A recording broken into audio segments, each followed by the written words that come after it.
உயிர்த்தெழுந்த இயேசு கிறிஸ்துவின் வல்லமை ஊழியங்கள் வழங்கும் வசனப் பெட்டகம். இயேசுவே கர்த்தர். இயேசுவையே தேவன் ஆண்டவரும் கிறிஸ்துவுமாக்கினார்.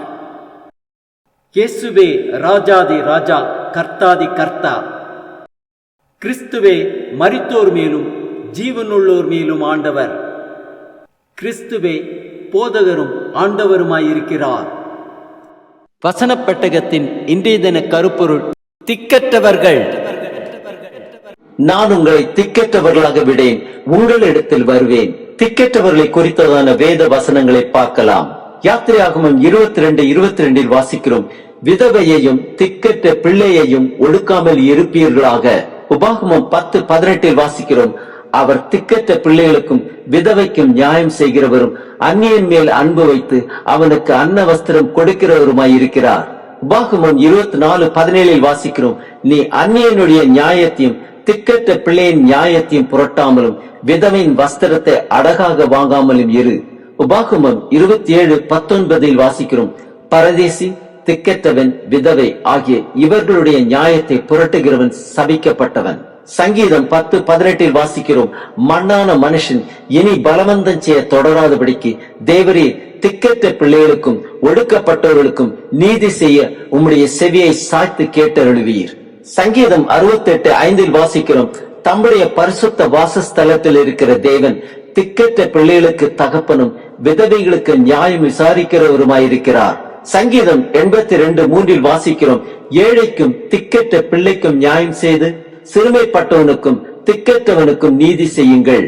சங்கீதம் 102:16 வாசிக்கிறோம், திக்கற்றவர்களுடைய ஜெபத்தை அலட்சியம் பண்ணாமல் அவர்கள் விண்ணப்பத்தை அங்கீகரிப்பார்.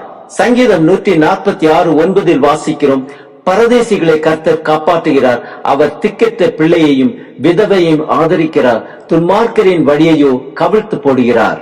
சங்கீதம் 23:4 வாசிக்கிறோம், நான் மரண இருளின் பள்ளத்தாக்கிலே நடந்தாலும் பொல்லாப்புக்கு பயப்படேன், தேவரீர் என்னோடே கூட இருக்கிறீர், உமது கோலும் உமது தடியும் என்னை தேற்றும். நீதிமொழிகள் 23:10 வாசிக்கிறோம், பூர்வ எல்லைக்குறிகளை மாற்றாதே, திக்கற்ற பிள்ளைகளுடைய நிலங்களை அபகரித்துக் கொள்ளாதே. ஏசாயா 43:1 வாசிக்கிறோம், இப்போதும் யாக்கோபே உன்னை சிருஷ்டித்தவரும் இஸ்ரவேலே உன்னை உருவாக்கினவருமாகிய கர்த்தர் சொல்லுகிறதாவது, பயப்படாதே, உன்னை மீட்டுக் கொண்டேன், உன்னை பேர் சொல்லி அழைத்தேன், நீ என்னுடையவன். மத்தேயு 28:20 வாசிக்கிறோம், நான் உங்களுக்கு கட்டளையிட்ட யாவையும் அவர்கள் கை கொள்ளும்படி அவர்களுக்கு உபதேசம் பண்ணுங்கள், இதோ உலகத்தின் முடிவறிந்தும் சகல நாட்களிலும் நான் உங்களுடனே கூட இருக்கிறேன் என்றார். ஆமென். மத்தேயு 18:20 வாசிக்கிறோம், ஏனெனில் 2 பேராவது 3 பேராவது என் நாமத்தினாலே எங்கே கூடியிருக்கிறார்களோ அங்கே அவர்கள் நடுவிலே இருக்கிறேன் என்றார்.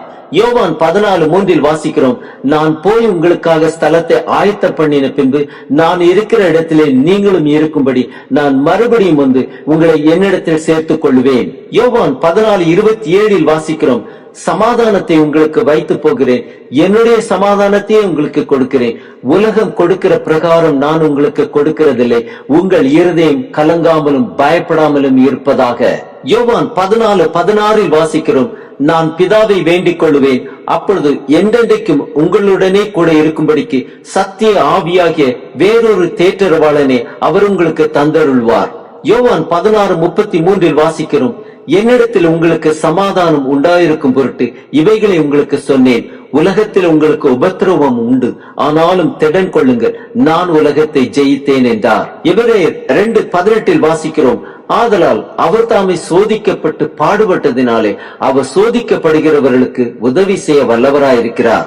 யாக்கோபு 1:27 வாசிக்கிறோம், திக்கற்ற பிள்ளைகளும் விதவைகளும் படுகிற உபத்திரவத்திலே அவர்களை விசாரிக்கிறதும் உலகத்தால் கரைப்படாதபடிக்கு தன்னை காத்துக் கொள்ளுகிறதுமே பிதாவாகிய தேவனுக்கு முன்பாக மாசில்லாத சுத்தமான பக்தியாயிருக்கிறது. ஆம், திக்கற்ற பிள்ளைகளையும் விதவைகளையும் ஆதரிப்போம், கிறிஸ்துவின் கட்டளைக்கு கீழ்ப்படிவோம்.